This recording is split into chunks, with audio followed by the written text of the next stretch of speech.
Balik lagi bersama Yuga Recover Indonesia. Ini adalah wajah-wajah deck yang masih sering topping dan dijumpai di turnamen setelah banlist TCG September tahun 2012.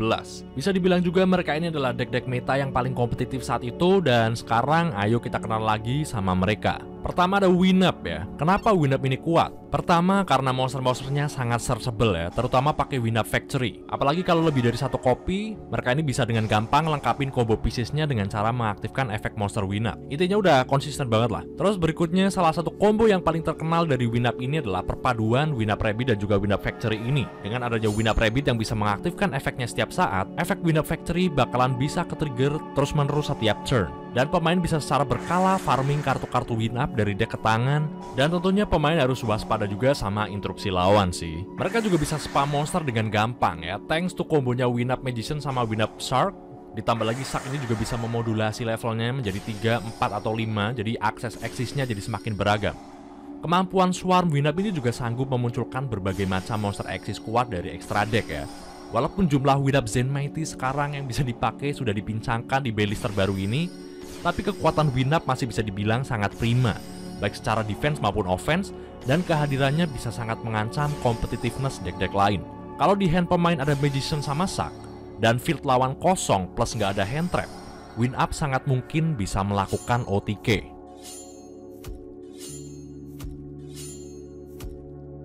Kemudian berikutnya ada Dino Rabbit ya. Kenapa deck ini kuat? Oke, Dino Rabbit ini adalah deck tipe kontrol yang sangat mudah beradaptasi dengan spell dan juga trap ya. Salah satunya ya Makrokosmos. Gaya bermainnya sebagian besar adalah bertahan, bikin lawan capek secara resource dengan pertahanan yang ada, sampai pemain berhasil mendraw kartu monster primernya, yaitu salah satunya adalah Rescue Rabbit. Lewat efeknya ini, pemain bisa special summon normal monster dari deck, dan tentunya adalah dinosaur type monster yang dipilih, supaya nantinya bisa mengakses ke duo eksis monster yang sangat susah disingkirkan saat itu, yaitu Evolzar Lagia maupun Evolzar Dolka. Dua-duanya punya efek yang jika digabungkan bisa menegate summon, efek monster, spell, dan juga trap, sangat-sangat merusak sebagian besar permainan lawannya. Dolka cuma bisa menegate efek monster ya, tapi deck Dino Rabbit ini diimbangi dengan spell dan juga trap yang protektif juga ya, seperti misalnya Forbidden Lands, sehingga nggak sedikit yang bisa mengatasi problematika Lagia dan juga Dolka ini. Dino Rabbit biasanya bawa belasan kartu trap di main decknya, dan hal ini sangat lumrah karena menjadi bagian penting dari strategi deck ini. Tanpa pertahanan yang tepat, Lagia dan juga Dolka belum tentu bisa mengontrol arusnya permainan. Banyak duelis yang kesusahan juga buat ngalahin dua boss monster ini karena Lagia punya attack yang lumayan tinggi yaitu 2400 dan Dolka punya attack 2300. Permainan beatdown pun atau gede-gedean angka biasanya menjadi alternatif terbaik buat mengatasi mereka. Itu pun kalau Lagia nggak nge-negate summonnya monster beatdown tersebut ya, ataupun spell dan trap defensif Dino Rabbit lainnya nggak mengganggu percobaan serangan dari lawannya ini. Salah satu tag terbaik Dino Rabbit adalah Levier the Sea Dragon yang bisa dengan sangat mudah diakses lewat engine-nya Tour Guide from the Underworld untuk mengembalikan Rescue Rabbit dari banlist zone ke field. Karena untuk menggunakan efeknya, Rescue Rabbit harus membanish dirinya terlebih dahulu. Nah, lewat Levier ini, pemain bisa menggunakan kembali efek Rescue Rabbit untuk memanggil dinosaur type normal monster lainnya dari deck dan mengakses eksis rank 4 sesuai kebutuhan. Selain banyaknya spell ataupun trap defensif yang bisa membantu menjaga board pemain, Dino Rabbit ini juga dibekali dengan eksis monster yang tentunya bisa diandalkan di situasi-situasi tertentu. Dan beginilah penampakan kengerian Dino Rabbit yang meskipun Rescue Rabbit sudah di semi limited dan hanya bisa dipakai 2 kopi, deck ini masih punya alternatif lain supaya bisa menghadirkan boss monsternya secara konsisten. Seperti misalnya lewat Jurek Guaiba atau mensummon monster dino secara bertahap dan bertahan lewat spell atau trapnya. Dan itulah kenapa Dino Rabbit ini masih menjadi salah satu deck terkuat saat itu. Kemudian Hero ya. Kenapa deck ini masih sering banyak dijumpai di turnamen ya? Pertama, deck ini lebih dikenal sebagai Hero Beat karena peran beatdown atau big monster yang juga vital di deck ini. Hero punya lumayan banyak searcher, you name it, ada Emergency Call walaupun udah di semi limited, Elemental Hero Stratos, dan juga Reinforcement of the Army, membuat deck ini cukup konsisten di samping banyaknya staple kartu spell dan trap yang dibawa di deck ini. Terus apa yang menjadi kelebihan dari deck ini? Kebanyakan dari kartu-kartu support di deck Hero Beat ini memberikan keuntungan ketika di-chain pada efek monster maupun spell or trap yang diaktifkan sama lawan, sehingga jika dimainkan dengan benar bisa menghabisi resource lawan secara perlahan, seperti misalnya Gemini Spark, Hero Blast, bahkan Super Polymerization. Hal inilah yang membuat deck Hero Beat sangat berbahaya untuk dilawan. Kemudian pada permainan ofensifnya, deck Hero Beat bisa melakukan perlawanan eksplosif berkat kemampuannya yang sanggup mengakses toolbox border eksis rank 4 seperti Heroic Champion Excalibur atau Blade Armor Ninja. Dan tak lupa juga permainan utama deck ini yaitu lewat Miracle Fusion, dengan memunculkan fusion monster yang punya kemampuan variatif. Kemudian berikutnya ada Chaos Dragon. Seberapa kuat sih deck ini? Jadi Bentley September 2012 juga sangat mencederai Chaos Dragon karena Future Fusion sudah forbidden, Chaos Sorcerer dan juga Red Ice Darkness Metal Dragon masuk ke limited. Dan juga Tour Guide from the Underworld masuk ke semi limited juga. Tapi bukan berarti deck ini menjadi mati total. Deck Chaos Dragon cuma jadi lebih pelan aja dari sebelumnya. Dan butuh beberapa waktu untuk menyiapkan setupnya. Tapi itu tenang aja karena Chaos Dragon masih cukup kuat di format sekarang. Seperti yang udah kita pelajari sebelumnya bahwa Chaos Dragon sangat jarang menggunakan trap card untuk bertahan. Walaupun ada yang bawa, biasanya cuma buat keperluan siding doang kayak misalnya Royal Decree. Tapi secara garis besar, deck Chaos Dragon ini bertahan lewat hand trap seperti misalnya Tragodia, Gorge, atau Effect Veiler. Jadi sedikit sejarah, deck Chaos Dragon ini kembali populer setelah munculnya trio support baru yaitu Light Pulsar Dragon, Dark Flare Dragon, dan juga Eclipse Wyvern. Light Pulsar dan juga Dark Flare menjadi bitter chaos baru yang memiliki mekanisme summon yang sama seperti Blackluster Soldier in Void of the Beginning dan juga Chaos Sorcerer. Sedangkan Eclipse Wyvern menjadi toolbox untuk mengakses kartu-kartu kuat seperti misalnya Red Ice Darkness Metal Dragon dan Dark Arm Dragon dari deck secara cepat. Chaos Dragon juga sangat terkenal dengan gaya permainannya yang cenderung eksplosif dan juga brutal. Deck ini fokus mengisi monster-monster dark dan juga light ke graveyard lewat engine-nya Lightsworn, satu-satunya engine milling terbaik buat deck ini untuk memenuhi persyaratan summon beberapa boss monsternya.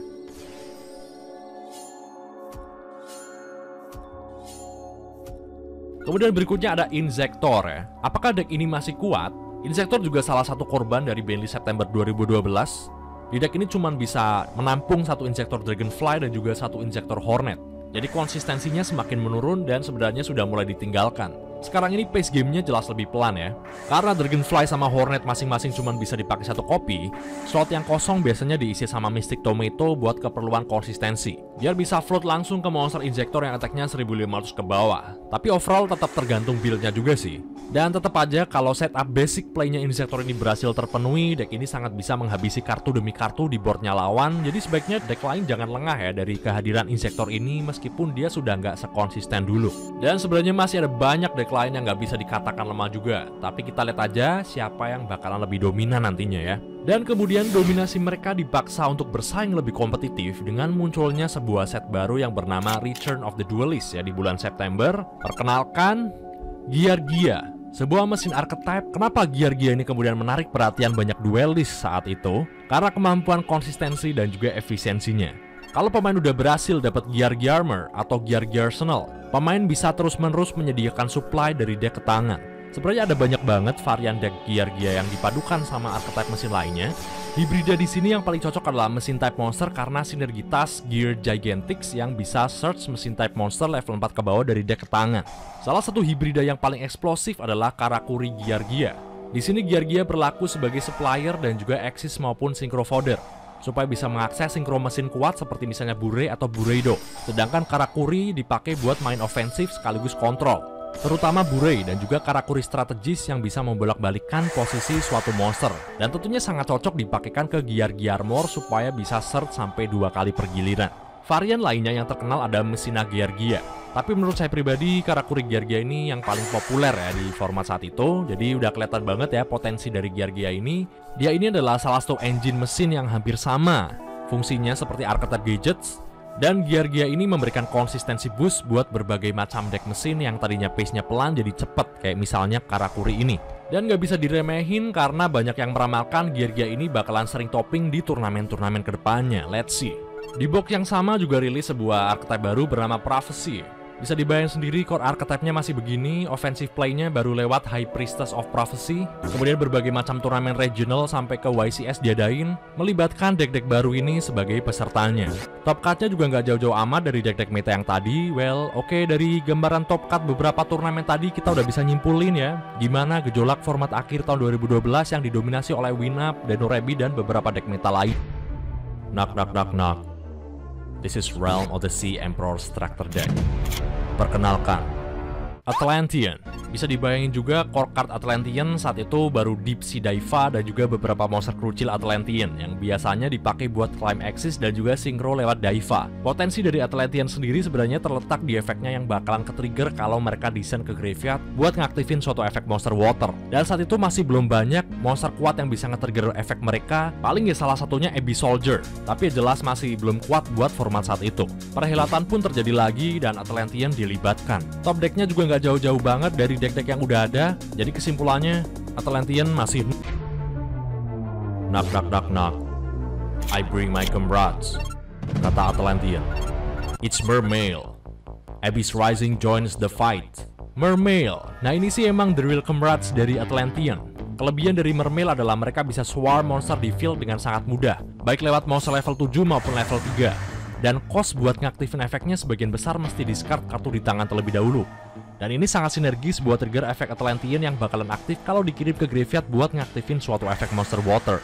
Dan ini bisa banget dipakai buat keperluan taktis kayak misalnya nge-send Atlantean Dragoons buat search Sea Serpent dari deck tangan termasuk Mermail itu sendiri, atau send Atlantean Heavy Infantry atau Atlantean Marksman ke graveyard buat pakai efek destroy mereka, sekaligus pakai efeknya Mermail di saat yang bersamaan. Meskipun cost-nya kebanyakan mesti discard terlebih dahulu, tapi bakalan trade sama kartu baru yang bakal kalian dapetin dari advantage masing-masing efek yang ada. Dan kita mesti sadar, ternyata set Abyss Rising ini juga diboncengin beberapa support penting Prophecy dan juga Spellbooks, khususnya Spellbook of Eternity dan Spellbook of Fates. Dan imbasnya, decknya jadi lumayan, jadi nggak noob-noob banget, tapi belum sanggup buat topping di turnamen besar seperti YCS. Nah, imbas dari set Abyss Rising ini secara garis besar cukup eksplosif. Atlantean Mermails dengan kekuatan barunya ikut pertempuran dan secara konsisten memasuki top K di YCS SeaTac. Guess I'm strong? Oh really? Welcome to 2013. Cosmo Blazer here. Please welcome the Brotherhood of Fire Fist. Lagi-lagi deck baru yang mengandalkan spell seperti Prophecy. Oke, kita kenalan sama The Brotherhood of Fire Fist yang kemudian lebih sering disingkat jadi Fire Fist. Archetype yang terinspirasi dari novel klasik asal Tiongkok yaitu Water Margin. Playstyle dari Fire Fist ini di format sekarang sangat mengandalkan continuous spell mereka yang bernama Fire Formation. Dan mereka ini bisa ditaruh ke field dengan cepat atau desain ke graveyard buat pakai efek monster Fire Fist-nya. Continuous spellnya ini juga beragam ya, nggak cuma satu macam doang. Dan tiap continuous spell punya efek yang beda, kayak bisa search kartu kunci dari deck tangan, bahkan ngasih normal summon tambahan setiap giliran. Dan salah satu the best anime betrayal dari lahirnya Fire Fist ini adalah masuknya Rescue Rabbit ke deck tersebut sebagai one card combo ke Axis. Soalnya kebetulan banget bos monster Axis-nya Fire Fist ada yang spesifik butuh Beast Warrior type monster sebagai materialnya. Jadi staple Rescue Rabbit penting buat summon Beast Warrior macam Force Raider. Kebanyakan monster-monster Fire Fist juga berlaku sebagai floater yang memberikan pemainnya +1. Selain itu secara konsistensi mereka sudah sangat disokong berkat kartu Fire Formation-nya. Tapi ya ketergantungannya sama continuous spell ini juga bisa jadi kelemahan sekaligus konsekuensi dari banyaknya backrow removal seperti Mystical Space Typhoon atau kartu side deck Dust Tornado. Nah, secara garis besar mereka ini punya efek yang cukup buat ngancem lawannya. Bear bisa destroy monster lawan, sedangkan Gorilla bisa destroy backrow lawan. Belum lagi efek floatnya yang langsung ngeset Fire Formation dari deck ke field, ditunjang stats attack-nya yang tinggi sangat bisa memaksa lawan buat langsung ngabisin resource backrow-nya. But wait, ternyata Cosmo Blazer diboncengin sama rivalnya, Mermail, dan impact-nya sangat signifikan, khususnya Mermail Abysteus dan juga Mermail Abyss Lead. Dan dari sini kemudian deck Atlantean Mermail terbagi menjadi dua aliran. Ada aliran G-Nex Mermail sama Mono Mermail. Bedanya ya G-Nex Mermail bakalan pakai 3 G-Nex Undine plus G-Nex Controller buat fokus pakai efek-efek monster Atlantean. Sedangkan Mono Mermail nggak pakai G-Nex Undine sama G-Nex Controller alias fokus di monster Mermailnya aja buat spamming ke board dan mainan Axis kayak Number 11 Big Eye, apalagi setelah ketambahan Abysteus dan Abyss Lead. Dan ada yang nggak mau kalah, archetype villain dari Duel Terminal pun menampakkan diri sebagai archetype potensial yang saat itu masih belum terlihat potensinya. Dia adalah Evil Swarm, terbit di DT7B di bulan Februari. Jadi apa kelebihan Evil Swarm ini? Pertama, easy Axis summon. Playstyle-nya hampir mirip sama Constellar, archetype yang juga rilis di box yang sama. Tapi Evil Swarm ini punya 3 signature boss monster kuat yang efeknya ngeri-ngeri. Ada yang prevent special summon, ada yang bisa juga nyolong permanen kayak Big Eye, dan ada yang nyingkirin kartunya lawan di field, di graveyard, ataupun di hand. Bahkan ada build yang melibatkan Rescue Rabbit, terus special summon Evil Swarm Heliotrope ke field, dan tentunya bisa easy Axis summon ke salah satu signature boss monsternya. Terus salah satu kelebihannya lagi adalah ada kartu mirip Forbidden Lands tapi versi massal buat proteksi semua monster Evil Swarm pemainnya. Tapi ya let's see, apakah Evil Swarm bisa topping dan menghajar meta sekarang? Shut up. This is our stage. Knock knock knock knock. This is Onslaught of the Fire King Structure Deck. Muncul structure deck baru di bulan Februari, mempersembahkan Fire King. Strategi utama archetype ini cukup sederhana, yaitu menggunakan kemampuan destruktif Fire King High Avatar Garunik terus-menerus buat memusnahkan lawan, alias Dark Hole berjalan. Deck ini sebenarnya bagus, tapi deck ini masih sering kewalahan buat ngelawan deck yang pace-nya lebih cepat. Deck ini pun sebenarnya udah cepat, tapi masih kalah cepat sama deck kayak Fire Fist, Mermail, dan lain-lain. Perhelatan dimulai antara api dan air, yang kemudian format saat itu terkenal dengan istilah Fire versus Water. Seluruh deck kompetitif di format itu kemudian mengikuti kejuaraan YCS Miami di bulan Februari. Winap masih memuncaki mayoritas sekaligus menjadi pemenang. Fire Fist kayaknya masih belum cukup kuat buat konsisten masuk ke top 4. Disusul dengan diadakannya YCS Santiago di bulan Februari, ya kita terlalu fokus sama perhelatan Mermail versus Fire Fist, sampai lupa ada banyak deck meta dari format lama yang masih bertahan sampai ke format sekarang. Mereka juga sama kuatnya seperti deck meta baru. Knock knock knock knock. Open the door. It's Konami. Time to slap you old man. Rilislah bandlist TCG Maret 2013. Winap No Zen Mighty, cuman satu Winap Magician yang bisa dipakai dan pastinya udah nggak segila dulu lagi swarming monsternya. Kartu yang sangat dominan di deck burn ada One Day of Peace masuk ke limit, kartu Stun Universal, Thunder King Rayo, kena Smile Limited, counter trap yang hampir digunakan di deck apapun kena limit juga di sini Solemn Warning. Era Sangan pun sudah berakhir, sisanya kartu-kartu yang di buff kayak Tsukuyomi, Advanced Ritual Art, Blackwing Call of the Moon Shadow, Lumina Lightsworn Summoner, Bind Crush, Spore, dan CN Smoke Signal. Guess I survived. Our battle will be legendary. Pecahlah pertempuran di kejuaraan YCS Austin yang mengimplementasikan bandlist baru. Format saat itu benar-benar mengilustrasikan pertempuran air melawan api, karena dominasinya sangat dikuasai oleh Mermails dan juga Fire Fist di format setelah bandlist terakhir itu. Dibuktikan dengan dominasi mereka di top 4 YCS Austin dan YCS San Diego. Tapi kemudian Mermails lebih mendominasi secara konsisten di YCS Lille dan YCS Meadowland. I'm the best by Elemental. Did somebody say Elemental? Please welcome Lord of Tachyon Galaxy, May 17, Dragon Ruler. Archetype ini sudah lama diramalkan sejak rilisnya di OCG, bakalan punya impact yang sangat besar buat meta di TCG. Kita sambut Dragon Ruler, sebuah archetype yang terdiri dari Dragon level 7 yang memiliki elemen alam lengkap beratribut Fire, Water, Earth, dan Wind. Dan masing-masing dari mereka saling bersinergi satu sama lain. Jadi kenapa Dragon Ruler ini sangat kuat? Pertama, konsisten. Dragon Ruler juga punya versi miniaturnya yang sering disebut secara nggak official sebagai Baby Ruler atau Mini Ruler. Efek mereka juga memberikan konsistensi buat Dragon Ruler. Bahkan ibarat kalimat, tidak ada di dunia ini deck yang benar-benar konsisten, pasti ada breaknya. Dan saya mesti bilang bahwa Dragon Ruler ini adalah salah satu deck yang paling konsisten yang pernah saya mainin. Core engine-nya aja ada 12 Dragon Ruler dan 12 Mini atau Baby Ruler. Dan semuanya adalah searcher. Belum lagi searcher lainnya kayak Gold Sarcophagus yang cara kerjanya jadi mirip sama Rota, ngasih +1 kalau dimainin secara benar. Terus soal speed atau kecepatan, setiap main cardnya aja bisa nipisin deck pemainnya, dan bakalan jadi gampang di giliran kedua atau ketiga buat nipisin deck sampai tersisa 25 kartu.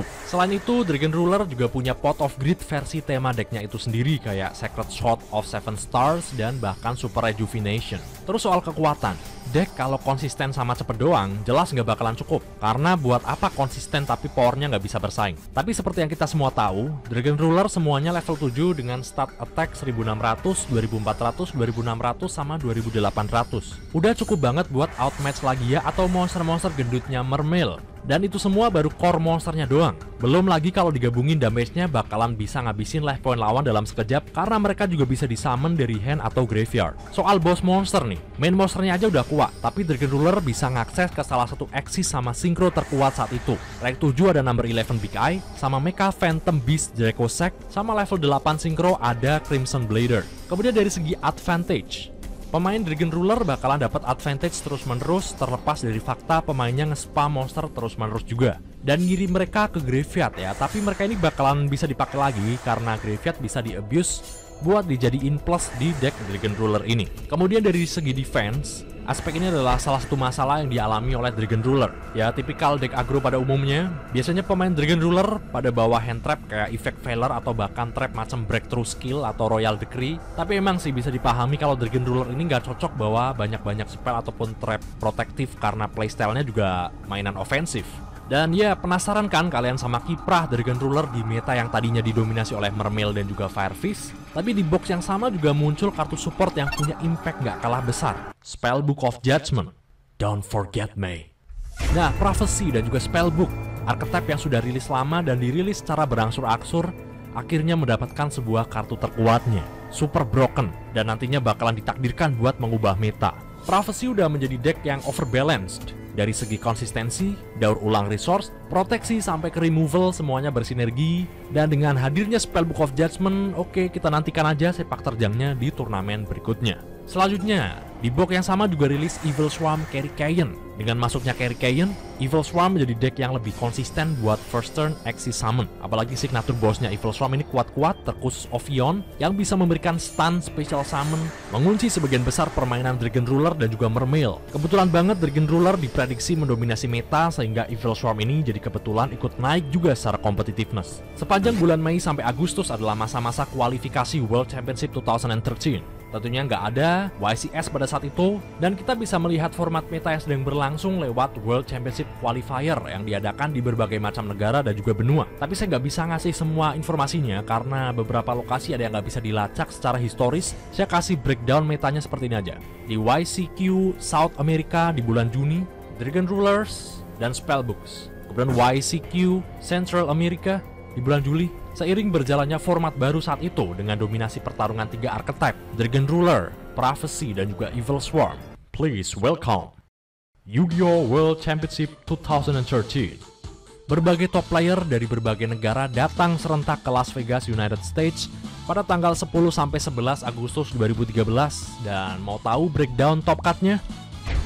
Format yang cukup serakah. Top 26 didominasi oleh Dragon Ruler dan juga Spellbooks. Kemudian kita langsung aja masuk ke pertandingan final antara Huang Xin-en melawan David Kiner 3. Oke, jadi cuman set satu backrow doang. Di sini kelihatannya Kiner nge-break ya.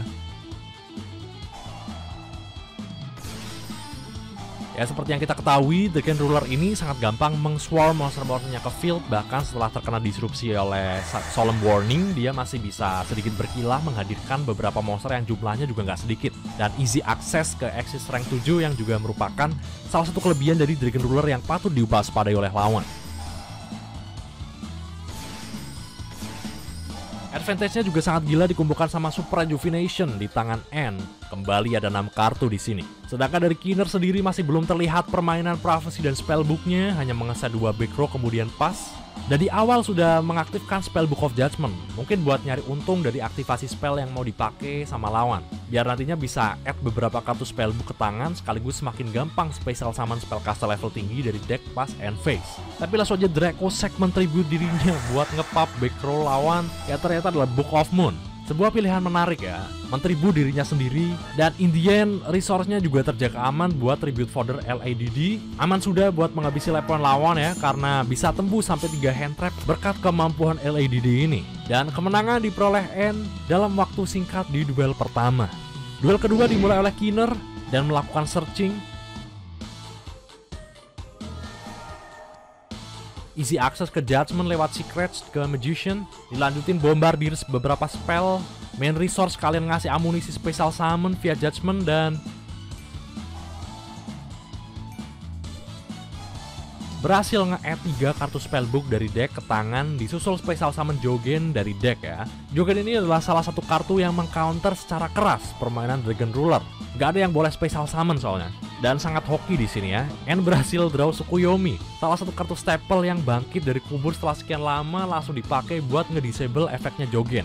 Dan kembali diperbolehkan buat special summon tentunya. Nah, di sini terkena disrupsi oleh Spellbook of Fate.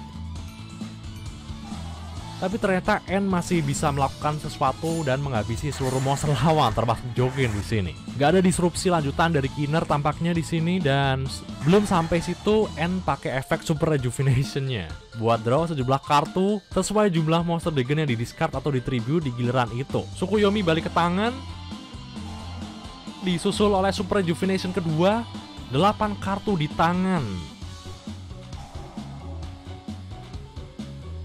Dan kini Kiner mencoba melakukan kombonya kembali dengan mengaktifkan Judgment dari tangan, dan ternyata Jogen kedua sudah ada di tangan. Kali ini Jogen diberikan boost attack lewat spellbook. Ya emang begini kelebihan spellbook, beberapa kartunya bisa diterapkan gak cuma ke monster prophecy aja, tapi ke spellcaster pada umumnya.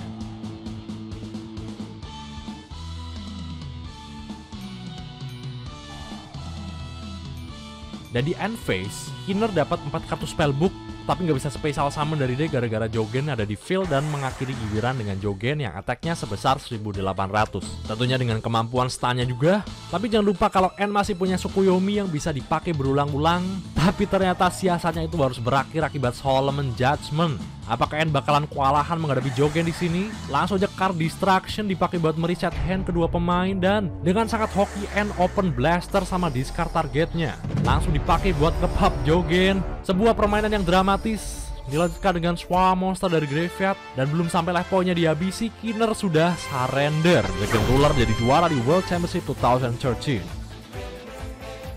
Di era itu, Dragon Ruler terkenal dengan sebutan deck tier 0. Atau secara sederhana artinya adalah deck yang hanya bisa dikalahkan oleh deck yang sama atau mirror match, atau pakai deck yang isinya benar-benar mengcounter gaya permainan deck tersebut. Tapi ada juga yang menyebut Dragon Ruler ini sebagai deck tier 0.5 karena peran spellbook yang masih bisa mengimbangi.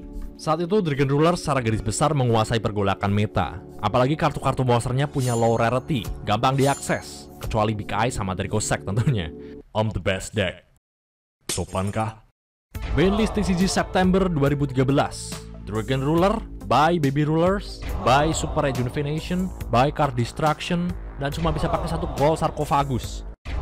Guess I'm dead. Hero, by Stratos, Evil Swarm, by Shockmaster, cuma bisa pakai satu Eradicator Epidemic Virus. Six Samurai, by Gateway of the Six, Gadget, by Ultimate Offerings, Mermail, by Pot of Everest. Cuma bisa pakai satu Atlantean Dragon sama satu Deep Sea Diva. Dino Rabbit cuma bisa pakai satu Rescue Rabbit. Constellar bisa cuma pakai satu Ptolemy Mazer 7. Firefish cuma bisa pakai satu Spirit sama dua Tenki. Gravekeeper cuma bisa pakai satu Royal Tribute. Giski cuma bisa pakai satu Mind August. Dan banyak lagi staple meta yang kena hit kayak misalnya Heavy Storm, Monster Reborn, Solemn Judgment, Duloren, Genex Ally Birdman, Thunder King Rayo, Dimensional Fissure, Macro Cosmos, Bottomless Trap Hole, Compulsory Evacuation Device, Soul Drain, Dimensional Prison, dan ada juga yang di buff overall buat The Agents, Heretic, sama Black Wings. Sejak hilangnya sang anak, Dragon Ruler jadi kang rangkul di sini. Pure Dragon Ruler terbagi menjadi 4 varian besar: Dragonite Rulers, Plan Rulers, Mythic Rulers, dan juga Heretic Rulers. Mereka balik ke kodratnya masing-masing dan berperan di deck-deck elemental yang digandengnya, atau sekedar memanfaatkan engine-nya aja. Kayak Dragonite Rulers sinergi secara elemental bareng Tempest, sama ada Dragon Ravine, sama-sama ngasih konsistensi ke kedua archetype-nya. Kemudian Plan Rulers bisa akses synchro lebih gampang.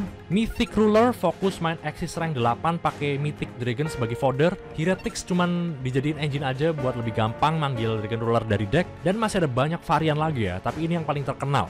Semua deck yang kompetitif di format itu kemudian ikut serta di YCS Toronto di bulan Agustus, dan banlist sudah apply dan berhasil dimenangkan oleh Dragon Ruler dan disusul oleh Mermail di posisi kedua. Konami kemudian memperkenalkan Saga of the Blue Eyes White Dragon di bulan September dan dirangkul juga sama Dragon Ruler.